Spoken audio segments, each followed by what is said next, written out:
வெங்கட ஸ்ரீதர தீட்சிதர்னு பேரு. இவர் என்ன பண்ணார், உங்களுக்கு அந்த திவான் பதவி உங்க அப்பாக்கு அப்புறம் உங்களுக்கு குடுக்கலாமான்னு கேட்கிறாருன்னு உடனே, எனக்கு அதெல்லாம் வேண்டாம்.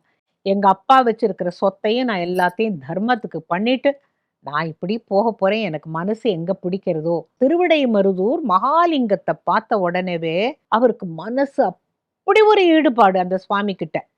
அவர் மனைவிட்ட சொல்றார், நம்ம இந்த ஊர்லயே தங்கி சுவாமி தரிசனம் டெய்லி பண்ணி அந்த பிரசாதத்தை சாப்பிட்ட பிறகு நாம சாப்பிடலாம் அப்படின்ன பொழுது, ஆஹா அதுக்கு என்ன அப்படின்னு அவங்க ஒரு வீடு எடுத்துக்கிறாங்க. ஒரு நாளைக்கு சுவாமியை பார்க்க முடியல. ஏன்னா மழை கொட்டு கொட்டுன்னு கொட்டுறது. திருவிடை மருதூர்ல அந்த வாய்க்கால்ல வெள்ளம் போயின்னு இருக்கு.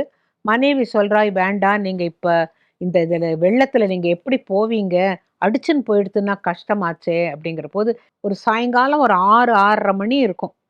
ஒரு இன்னும் கொஞ்ச நேரம் ஆயிடுத்து. சரி நம்ம அப்படியே பட்னியா படுத்துக்க வேண்டியதான், நாளை காலம்பர பார்த்துக்கலாம் நினைச்ச போது, வாசக்கதவை யாரோ தட்டுற சத்தம் கேட்டது.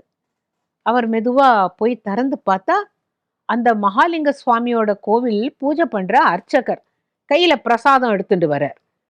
என்ன நீங்க இன்னைக்கு வரவே இல்ல, சாப்பிடவே மாட்டேளே, இந்த பிரசாதம் வாங்கிக்காம அப்படின்னு தான் நான் எடுத்துட்டு வந்தேன் அப்படின்னு உடனே, இப்படி தொப்பமா நனைஞ்சு போயிட்டேளே சுவாமி, அப்படி நீங்க வரணுமா சொல்லிட்டு அவரை உட்கார வச்சு தலையை துவட்டி விட்டு, அவருக்கு ஒரு புது வேஷ்டி துண்டெல்லாம் கொடுத்து மாத்திக்கோங்கோ அப்படின்னு சொல்லி பிரசாதத்தை எடுத்துட்டதுக்கு அப்புறம் மனசுல நினைக்கிறாராம், பரமேஸ்வரா நான் உன்னுடைய பிரசாதம் வாங்கிக்காம நான் இங்க சாப்பிட மாட்டேங்கிறது உனக்கு தெரிஞ்சு இவ்வளவு கருணையா உனக்கு நான் நினைச்சுட்டாராம். அப்ப எல்லாரும் சாப்பிட்ட பிறகு நீங்க இங்கேயே படுத்துக்கோங்க, காலம்பரை எழுந்து நீங்க போகலாம் அப்படின்னு சொன்னாராம். அப்படின்னு உடனே சரின்னுட்டு அந்த அர்ச்சகரும் அவர் கொடுத்த அந்த புது வேஷ்டி துண்டெல்லாம் கட்டிட்டு சாப்பிட்டுட்டு அங்கேயே படுத்து உறங்கி பல விஷயங்களை பத்தி, சிவபெருமானுடைய திருவிளையாடல்கள் எல்லாம் பத்தி ஒன்னொன்னா அவருடைய மகிமையை பத்தி எல்லாம் பேசிட்டு தூங்கி போயிட்டா. காலம்பரை எழுந்து பார்த்தா இந்த அர்ச்சகரை காணோம். இன்னைக்கு கொஞ்சம் வெள்ளம் வடிஞ்சிருக்கு, நான் எப்படியாவது போய் இன்னைக்கு தரிசனம் பண்ணிடுறேன்